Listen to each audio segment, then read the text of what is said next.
Hello and thank you for joining us for this episode of the Candid Divorce Lawyer. I'm Kimberley Davies and today I'm joined by my colleague Grant Cameron. Grant has been a family solicitor for 35 years and he's spent the last 10 years as a partner at Trethowens. More recently, Grant was the National Chair of Resolution and played a vital role in all of the initiatives that they have been supporting.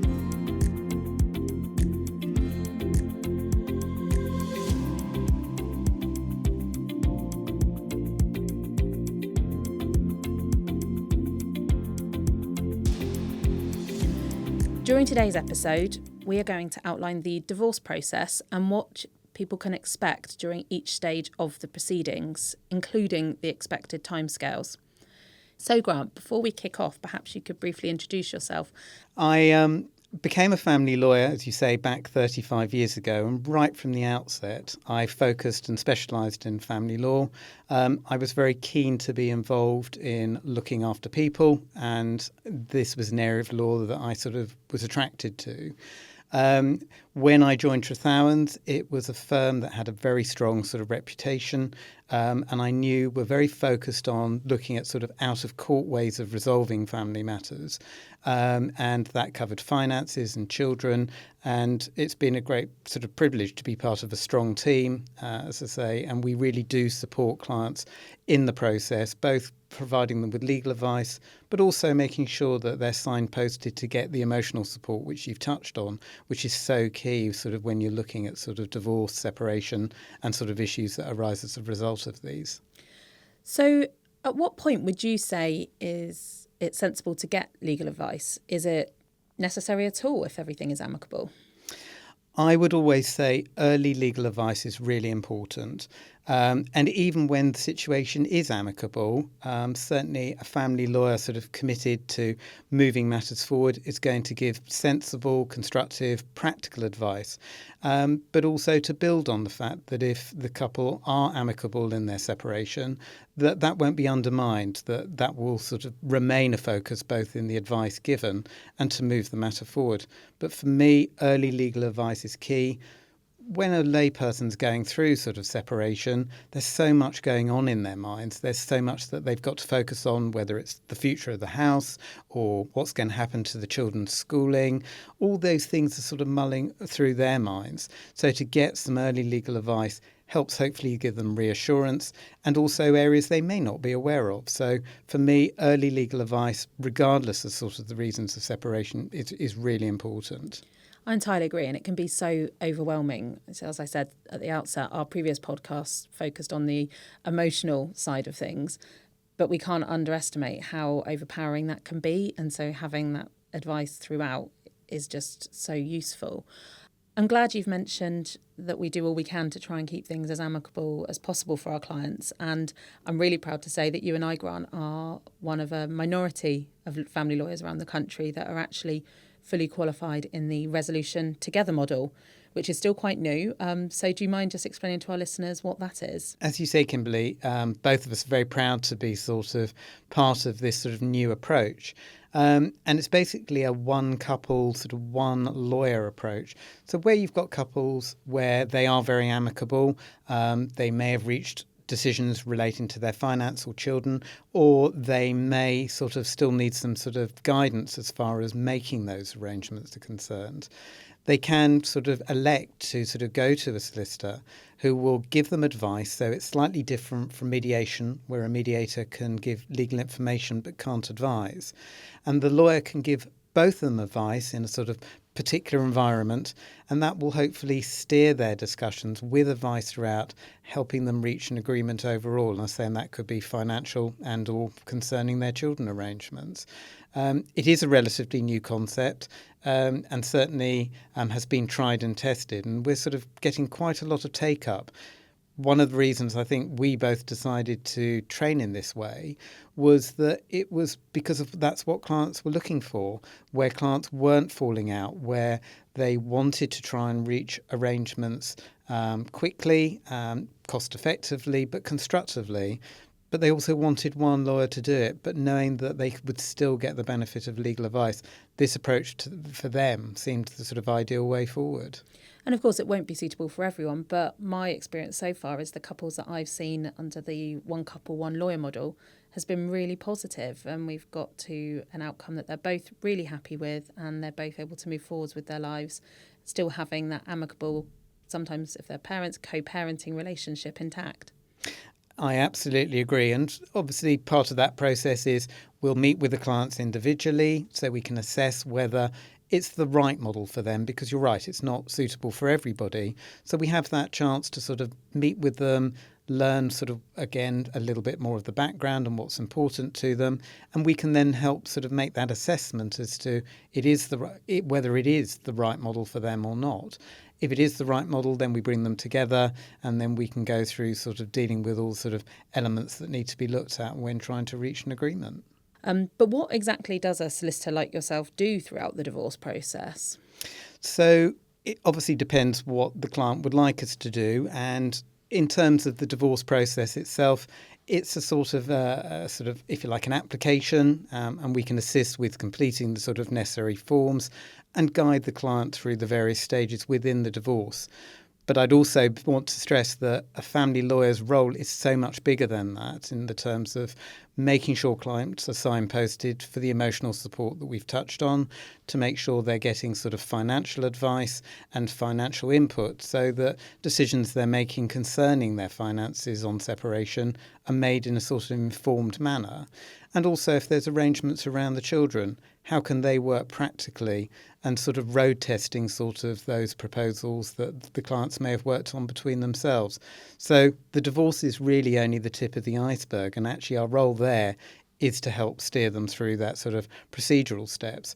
But as I say, much more than that, really making sure that they're getting good, sound advice on the issues that matter to them, the things that are sort of in the forefront of their minds. And I know for a lot of people, they worry about who's going to actually finance the divorce, who's going to pay for the divorce itself. Can you share a bit of information about that, please? Yes, so the actual divorce process is a standard fee, and usually the person applying for the divorce will pay that fee. Of course, the couple may have either decided to make a joint application, or they may have come to an arrangement between them that they're going to share that fee.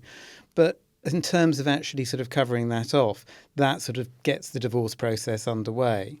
In terms of sort of the legal process as a whole, that's something that we'd always discuss with our clients as to sort of what to expect in terms of sort of legal costs, how we can hopefully sort of keep those costs at bay, and make sure things don't spiral out of control. So Trethowens is very well known for its client-focused approach. How do you support clients who may be overwhelmed or just unsure about where to begin? Which way is up? So we always have an initial meeting with the clients, and I think it's really important that we're listening to the clients. I think my sort of training when I first sort of got going on this was get a bit of information from the client and then bombard them sort of with advice. And actually, over the years of experience, I've realised actually sometimes, apart from taking some very initial details, it's important to sit back, listen, and find out what's important to them. You've mentioned about clients being overwhelmed, and I think that is a common sort of experience that clients will have. So I will always talk about the importance of sort of having support from external resources, such as a family consultant or a divorce coach. Often I'll use an example of a sort of triangle when I talk to my clients and say that I'm part of that triangle. I can give them the legal advice that they may need through the process. But I'll also talk to them about the importance of getting financial advice from a financial advisor so that they're sort of making informed decisions. But for me, one of the key elements is that sort of foundation of the triangle, the emotional support, which to say family consultants, therapeutic professionals can bring. Because if you don't sort of make sure that clients are aware of that support, the triangle isn't a triangle and it falls in on itself. So I always make sure I highlight to clients that they shouldn't feel embarrassed, that getting that support is really key. And often clients might say, oh, well, I've got sort of close friends and family. But of course, they're biased in that situation. I think having somebody from a sort of an external sort of resource is really important. They can stand back, they're not giving advice, but they're giving some sort of direction, some sort of steer. And that can be really helpful as an important resource from the client's point of view. So what would you say someone should look for when choosing their solicitor? Because, of course, we know there's lots of family lawyers out there, but I certainly believe it's crucial that you have the right lawyer for you. So what tips would you give to our listeners to help them choose the right one for them? Well, you've mentioned at the outset that I was formerly chair of Resolution. And just to put in context, Resolution is a national body of family law professionals made up of solicitors, divorce coaches, family consultants, financial neutrals, a whole range of other professionals. Now, Resolution was set up now over 40 years ago. It was created by a very small sort of band of solicitors who said family law should be done differently and should be done much more constructively, and where children are involved, with children right at the sort of forefront of everybody's mind. Yeah. So for me, I would say that when a client's looking for a lawyer, look for one who is sort of a Resolution member. They can visit Resolution's website. They will be able to get details of sort of solicitors, and then sort of know that they've got a solicitor who's committed to a code of practice that works in a constructive way, works in a sensitive way, and really helps clients move forward. And so to me, sort of a commitment to the Resolution's code is key.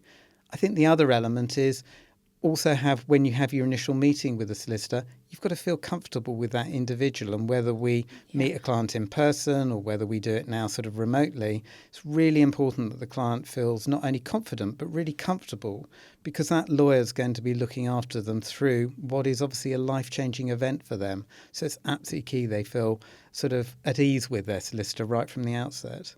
I couldn't agree more. And I know sometimes for my first meetings with my clients, I know they're meeting a couple of other lawyers, and I'm perfectly comfortable with that, as it's got to be the right fit for them. I absolutely agree. And I will say to clients, if they feel, if they say that to me, I make sure that they don't feel embarrassed or uncomfortable about that. Getting a second opinion or sort of sounding out the right lawyer, I absolutely agree with you, is key. Okay, so let's break the process down for our listeners. What are the key legal steps when you decide to initiate divorce proceedings? Do people have to go to court? Is it a paperwork exercise? Can you just explain the different steps to us, please? Of course. So one big change that did come in the law was that you can now do a joint application. So particularly where a couple are very amicable, they both might decide to make this joint application. Now, they could do that sort of through a government portal, or they can instruct a firm of solicitors such as ourselves who will assist them sort of completing the necessary paperwork. Clients, for whatever reason, might decide to have a sole application. So either the husband or wife will initiate the process. They complete the sort of form sort of online, or as I say, through solicitors. They have to sort of provide a certified copy of the marriage certificate and pay a court fee, and that will get the process underway. So once the application has been officially approved by the court, it's then sort of served on the other party, unless it's a joint application where that's not necessary. Then the other party is required to complete in a sole application an acknowledgement of service. That confirms that they've received the paperwork. And then after a period of time, the person applying for the divorce can apply for a conditional order.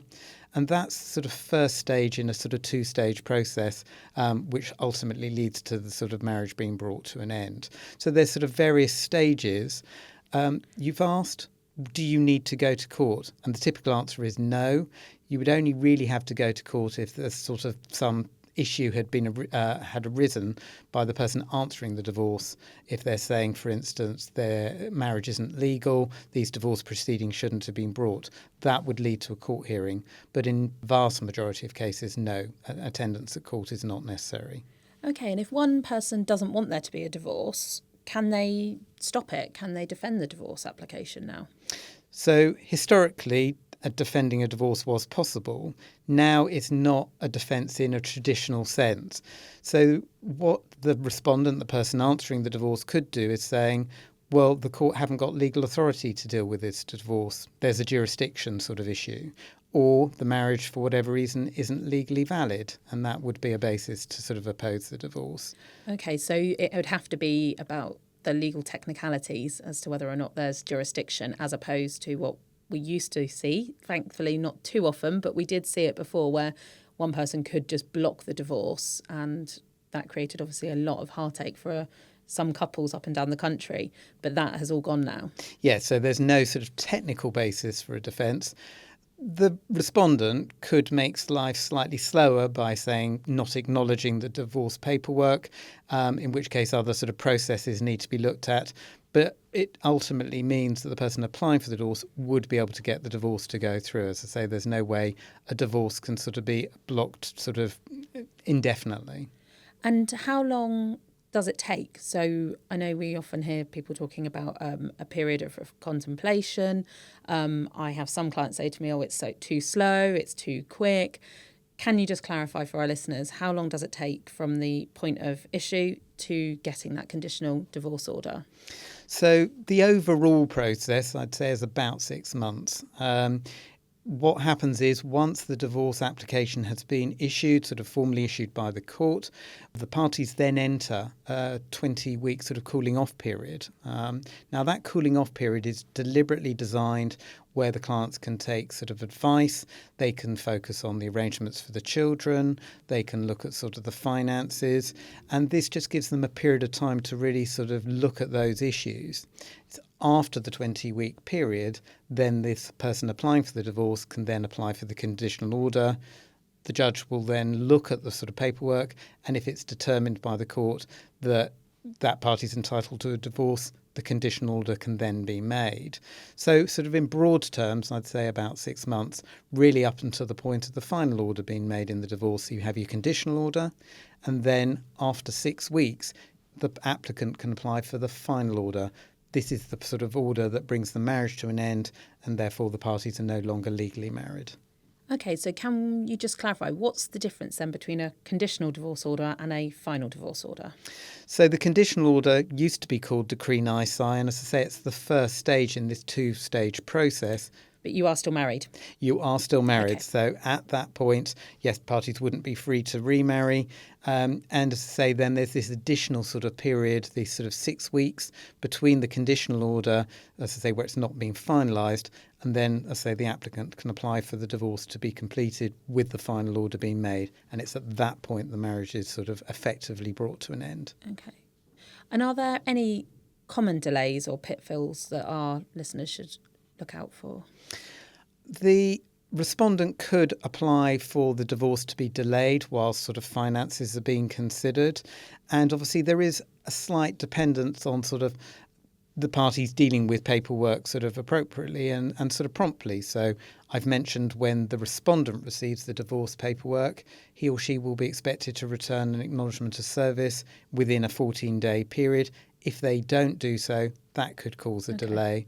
But equally, the person applying for the divorce may not apply for the conditional order when they're eligible to do so, or they may decide not to apply for the final order in the divorce, and often that may be upon our advice to do, not to do so until the finances have been sorted out. So a few times today you've mentioned that the couple also need to think about the financial arrangements and the arrangements for children. Is that dealt with automatically as part of this legal process of divorce, or is that something separate? So that's something separate, and usually in our sort of initial meeting with the client, as I say, when we're listening to them, we're finding out about sort of the background and say what's important to them. And that's the stage when we sort of start the discussions going about what do the arrangements for the children look like? What do the arrangements for the finances look like moving forwards? And sometimes we, either through sort of ourselves or perhaps referring to sort of mediation or other forms of dispute resolution, can assist the clients sort of reach arrangements, agreements that sort of work for them, hopefully avoiding a sort of court-driven process where a judge is making decisions for them. You've touched upon it there already, but one of the questions that I often get asked, or it's a common myth actually, that people assume you have to go to court to sort everything out. In your experience, do all divorces end up in court? And by that, I don't mean the divorce itself, because I appreciate that has to be dealt with by a judge, albeit that it's done as a paperwork exercise now rather than people actually going to court. But in relation to the finances and children, do they all end up in court? No, I'm delighted to say fewer rather than most. We would always encourage clients to look at sort of alternatives. We call them sort of non-court forms of dispute resolution.